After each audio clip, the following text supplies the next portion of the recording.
लोग कह रहे हैं कि आपको इस बात से दिक्कत है क्या कि आप अगर हम किसी को फॉलो करते हैं तो फॉलो तो कर रहे हो पर देख लो मंजिल क्या है। कुछ मिल भी रहा है वहाँ जाके, या मैं गधे की तरह बस फॉलो ही किए जा रहा हूँ, या मैं उसका बॉडीगार्ड बन के इंटरनेट पे उसको डिफेंड किए जा रहा हूँ। कुछ मिल भी रहा है वहाँ जा कर के। अगर कुछ मिल रहा है तो ठीक है, और देख भी लो जो मिल रहा है वो समाज में क्या डिवीजन क्रिएट कर रहा है, समाज को बांट रहा है। और अगर बांट रहा भी है तो किस चीज़ से बांट रहा है, ज्ञान से, होश से, या बेहोशी से। तब जा कर के तुम सब्सक्राइब करो, तब जाके तुम उसको व्यूअर करो, तब सीना ठोक के बोलो हाँ मैं इस फलाना ढमकाने को देखता हूँ और मैं इसलिए देखता हूँ। ये नहीं होना चाहिए कि कोई कुछ भी बोले जा रहा है और वो थोड़ा इंटेलेक्चुअल साउंड कर रहा है तो गधे की तरह भेड़ चाल में चलती है पीछे उसके। क्योंकि तुम अगर अपना इंडिविजुअल लूज़ करोगे तो जो नया जो चीज़ होगी कुछ मिक्स ही निकलेगा। जब तुम अपना एक हिस्सा छोड़ करके किसी दूसरी चीज़ को, अपने खालीपन को अपना हिस्सा बनाते हो, या तो तुम छोड़ दो उस हिस्से को। जैसे कोई सेब है, सड़ गया, उसका तुमने एक हिस्सा काट दिया तो सेब की शेप अलग हो गई ना। या फिर कोई सेब है, देखा नहीं है, दो फ्लावर की फ्लावर्स की स्टेम्स को जोड़ देते हैं और पिंक कलर का फ्लावर आता है। एक फ्लावर था वाइट और एक था रेड, तो दोनों की स्टेम्स जोड़ के कुछ पिंक आ गया। कहीं ऐसा ना हो कि ये सेब और के चक्कर में तुम बन जाओ कि अपना एक हिस्सा खो दिया, नया हिस्सा जनरेट ही नहीं किया और उस हिस्से को खो करके ज़िंदगी अधूरेपन से ही निकाल दी किसी छछुंदर को फॉलो करने के चक्कर में। और दो लोगों के ओपिनियंस के क्लैश में जो किसी पर्टिकुलर टॉपिक को लेकर के है, तुमने कुछ नया ही अपने अंदर से उजागर कर दिया। वो नया क्या है उसकी टेस्टिंग करने वाला कोई नहीं, वो जानने वाला कोई नहीं। किसी ट्रस्टेड फ्रेंड से जा कर के सलाह लीजिए कि देखो मुझे तुम्हारी मदद की ज़रूरत है, मैंने इंटरनेट पे ओपिनियन देखा है, बताओ तुमको सही लगता है या नहीं। किसी ट्रस्टेड बंदे से, ठीक है, ट्रस्टेड बंदे से, कोई भी हो सकता है। मतलब आजकल तो ये भी है कि मेरे पापा मेरे फ्रेंड है, मेरी mummy is my best friend. पूछना कि ये जो बोल रहा है मम्मी सही है या नहीं, मैं सही जा रहा हूँ या नहीं। क्योंकि थर्ड ओपिनियन होना बहुत ज़रूरी है। थर्ड ओपिनियन का भी एक थर्ड ओपिनियन लेना शुरू कीजिए। पहला ओपिनियन तो परिवार समाज ने दे दिया, दूसरा ओपिनियन तुम्हारा खुद का, थर्ड ओपिनियन वो बंदा दे रहा है। पहले दो ओपिनियन के अगेंस्ट वो बंदा जा रहा है, तो उस थर्ड ओपिनियन, और जाहिर सी बात है तुम्हें उसकी बात कुछ सही लग रही है या नहीं, लेकिन उस थर्ड ओपिनियन को वेरीफाई करने के लिए कोई नहीं है। तो देख लो कि कहीं कुछ गड़बड़ तो नहीं है मामला है, मैं खुद ही भेड़ चाल में पागल हुआ जा रहा हूँ। ठीक है ना। इन केस अगर तुम बड़े हो जाते हो, ठीक है, एंड यू, अगर तुमको बच्चे चाहिए तो क्या ये चीज़ें तुम अपने होने वाले बच्चों को, अपने फ्यूचर किड्स को, या उनके भी बच्चों को, या अपने पोतों को ये सब चीज़ें सिखाओगे? अगर तुम्हारे मन में आ जाता है कि हाँ मतलब ये चीज़ें तुम अपनी लाइफ में इम्प्लाई करोगे या दूसरों को सिखा पाओगे। ये भी एक और चीज़ देख लेना। पता चले मेरी खुद की फ़िलासफ़ी थिंकिंग बड़ी गंदी है, लेकिन मैं लोगों को सिखाना नहीं चाहता। फ़िलासफ़ी अच्छी हो तो कन्विंसिंग पावर भी एक अपने अंदर होनी चाहिए। भले ही आपके पास डिग्री ना हो, पैसा ना हो, लेकिन आपके अंदर कन्विंसिंग पावर खुद के लिए या सामने वाले इंसान के लिए होनी चाहिए। क्योंकि अगर तुम्हारे अंदर तुम्हारी फ़िलासफ़ी अच्छी है और तुमने कुछ उखाड़ लिया, तो इतना याद रखना, लोग तुम्हारे पास ज़रूर आएंगे ज्ञान देने के लिए। किसी भी चीज़ का, पर्सनल भी, प्रोफेशनल भी, कैसा भी। अगर उम्र में बड़े हो तो स्टूडेंट्स आ जाएंगे ज्ञान लेने के लिए, सर वो गर्लफ्रेंड परेशान करते हो, थोड़ा गाइड कर दीजिए। अगर साथ के तुम्हारे जो सबॉर्डिनेट्स हैं वो पूछने लग जाएंगे, सर इसमें थोड़ी हेल्प कर दीजिए। अगर सीनियर हो तो जाहिर सी बात है जूनियर्स तुम्हारी चाटेंगे, पीठ पीछे गंदी बुराई करेंगे, वो बकवास पसड़ चलती रहेगी। पर टॉक्सिक होने से भी बचिए। ये भी देख लेना कि जिस बंदे से ज्ञान ले रहे हो वो तुम्हें कहीं टॉक्सिक तो नहीं कर रहा है।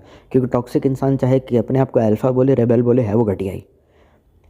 नहीं, वो लोगों की नज़रों में टॉक्सिक नहीं, लोगों की नज़रों में नहीं, खुद की नज़रों में टॉक्सिक तो नहीं हो रहे।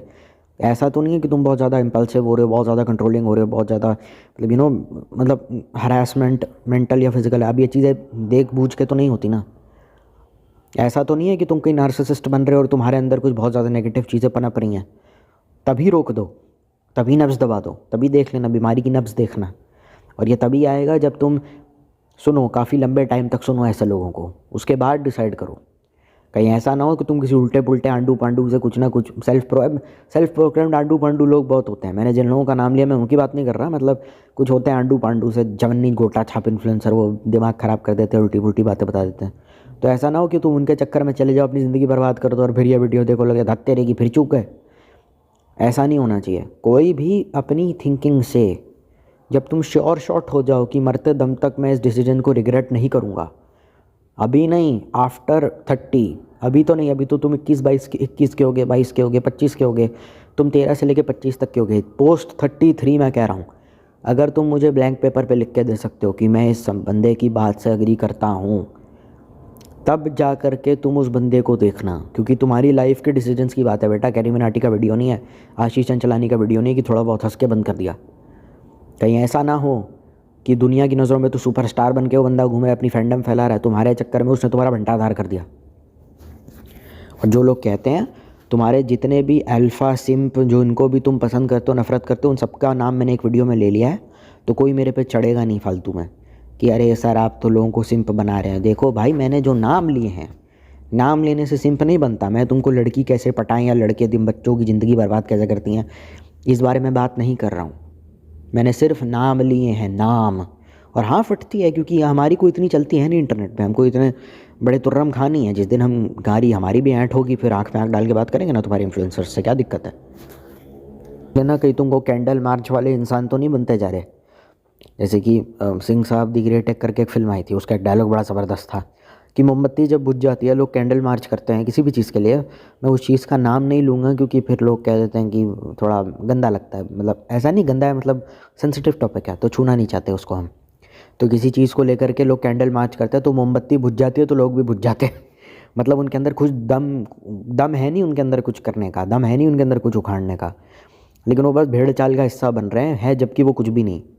कहीं ऐसा ना हो कि तुम अपने आप को बहुत बड़ा तुर्रम खा मानते रहो जिस बंदे से तुमने ज्ञान लिया, वो तुम रियल लाइफ में कुछ भी नहीं। तो ऐसा भी नहीं होना चाहिए कि तुम अपने आप को पता नहीं क्या, मतलब समझ रहे हो, मैं पता नहीं क्या हूँ, समझ रहे हो। अगर वैसी सिचुएशन आ जाती है तो तुरंत सर पे पाँव रख के भाग जाइए और उस चैनल को डोंट रिकमेंड चैनल पे लिख दीजिए। वीडियो आता है तो उसके नीचे 3 डॉट्स आते हैं, उसके नीचे लिखा होता है डोंट रिकमेंड चैनल, क्लिक कीजिए और चाहे ज़िंदगी बीत जाए उस वहाँ से कभी मत जाइए। बस देख लो कौन सी चीज़ें सीखने लायक है, सीख लो, अप्लाई कर लो लाइफ में। अगर ईमानदार इंसान हुए, अच्छे लोग, अच्छे इंसान हुए, ईमानदार हुए और ज्ञानी हुए, तो फिर किसी फालतू की हिम्मत नहीं होगी तुम पे आने की, क्योंकि तभी पकड़ लोगे, बीमारी को बढ़ने से पहले ही रोक लोगे। हाँ, अच्छे हुए तो सीधे पेड़ पहले काटे जाते हैं, तो अच्छे मत बनो, ये भी मैं नहीं कह सकता क्योंकि पता नहीं, मैं उससे अग्री नहीं करता।